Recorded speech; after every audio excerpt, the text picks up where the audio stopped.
Hello.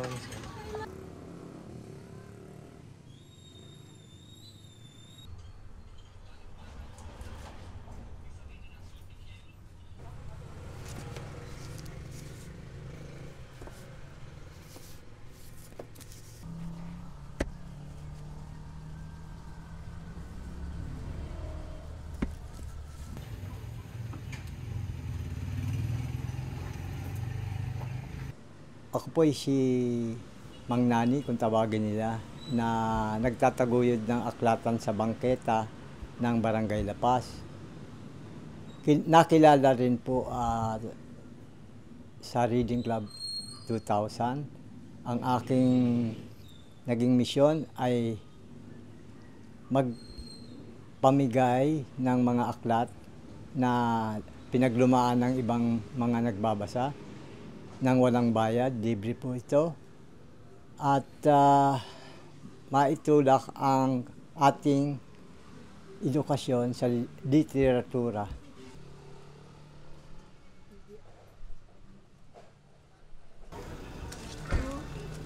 Three sound is each hill, six seconds as salad or biscuit fish.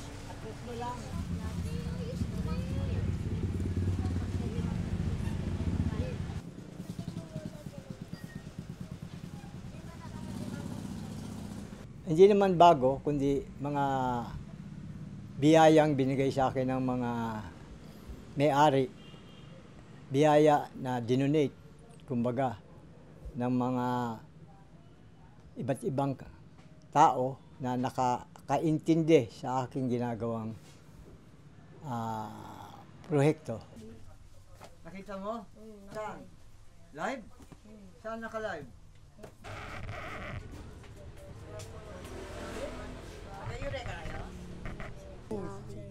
Libayan sa mga gawain kapag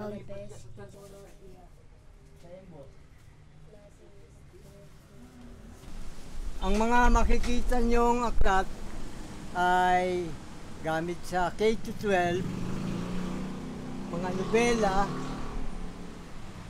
na mapapakinabangan ng mga mag-aaral o kung sino mang gustong magbasa at maglibang. Meron ding mga spiritual books na nangangailangan ng kaalaman, banal na kaalaman. Ayan po, libre, walang bayad. Merong hardbound, yung roadbound, autobiography, iba-ibang klase na mapaglilibangan natin.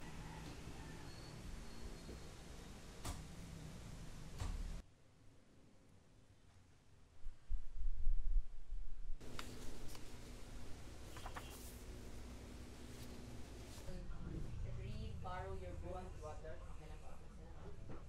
Does that give you joy when people borrow your tapos yun po? Unemployed.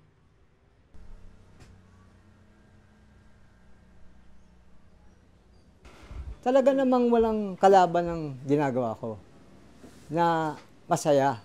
May fulfillment ba? Bilang dumadaan sa akin ang bagay na hindi naman mahirap, hindi naman ako taong gobyerno para dumaan sa akin. No?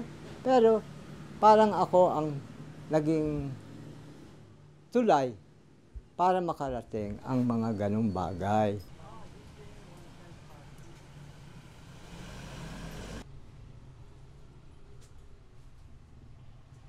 Reading comprehension ng mga bata, pati yung kanilang literacy skills, bumababa na po pagdating sa sa level po sa Southeast Asia.